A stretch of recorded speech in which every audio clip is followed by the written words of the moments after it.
अभी हाल ही में भारत ने अंटार्कटिक संधि के 46वें परामर्शी बैठक और पर्यावरण संरक्षण समिति की 26वीं बैठक की मेजबानी की। ये बैठकें 20 से 30 मई 2024 के बीच कोची, केरल में आयोजित की गईं।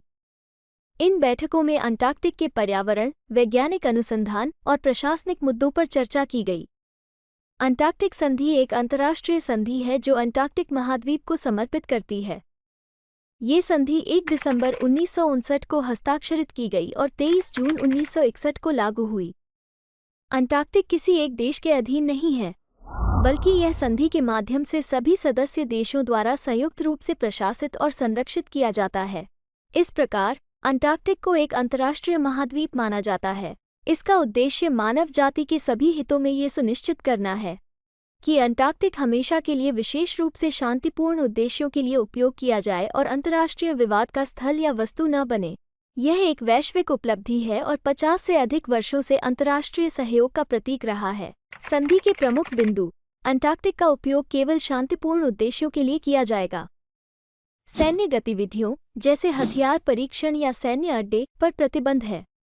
संधि सदस्य देशों के वैज्ञानिकों को अंटार्कटिक में स्वतंत्र अनुसंधान करने की अनुमति है और अनुसंधान के परिणामों को साझा करना अनिवार्य है। अंटार्कटिक के पर्यावरण और पारिस्थितिकीय तंत्र की रक्षा करना एक प्रमुख उद्देश्य है। खनन, परमाणु विस्फोट और परमाणु कचरे के निपटान पर प्रतिबंध लगाया गया है। संधि में शुरुआत में 12 देश शामिल थे: Argentina, Australia, Belgium, Chile, France, Japan, New Zealand, Norway, दक्षिण अफ्रीका, रूस, यूनाइटेड किंगडम और संयुक्त राज्य अमेरिका। अब तक 56 देश इस संधि में शामिल हो चुके हैं, जिसमें 29 देशों को सलाहकार दल का दर्जा प्राप्त है, जिसमें से भारत भी एक है। भारत अंटार्कटिक संधि में 19 अगस्त 1983 को शामिल हुआ था। इस संधि का सदस्य बनने के बाद भारत ने अंटार्कटिक पर अपनी उपस्थिति स्थापित की और वैज्ञानिक अनुसंधान के लिए विभिन्न मिशन और अनुसंधान स्टेशन स्थापित किए। 2008 में भारत ने अनुसंधान के लिए सागर निधि की स्थापना की।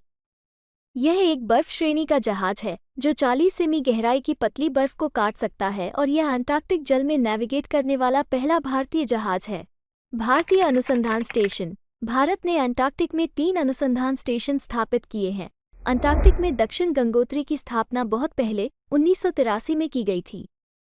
हालांकि अब दक्षिण गंगोत्री बर्फ के नीचे डूबी हुई है, लेकिन भारत के 2 अन्य स्टेशन मैत्री और भारती वर्तमान में संचालित हैं।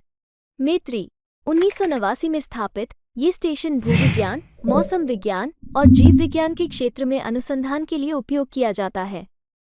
भारती 2012 में स्थापित, ये स्टेशन समुद्र विज्ञान, जलवायु विज्ञान और पर्यावरण विज्ञान में अनुसंधान के लिए प्रसिद्ध है।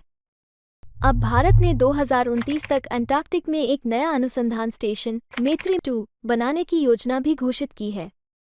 निष्कर्ष के रूप में, जैसे जैसे अंटार्कटिक संधि प्रणाली परिपक्व होती जा रही है, इसे अंतर्राष्ट्रीय समझौतों के सबसे सफल सेटों में से एक के रूप में पहचाना जाने लगा है, जो शेष विश्व के लिए शांतिपूर्ण सहयोग का एक उदाहरण स्थापित करता है। एक पर्यावरण व्यवस्था के रूप में यह अद्वितीय है, एक संपूर्ण महाद्वीप जो अनिवार्य रूप से अबाधित है, संधि पक्षों की प्रतिबद्धता और सहयोग के कारण संरक्षित रहेगा। To have more such discussions and analysis, subscribe to our channel and hit the bell icon for notifications on our upcoming videos.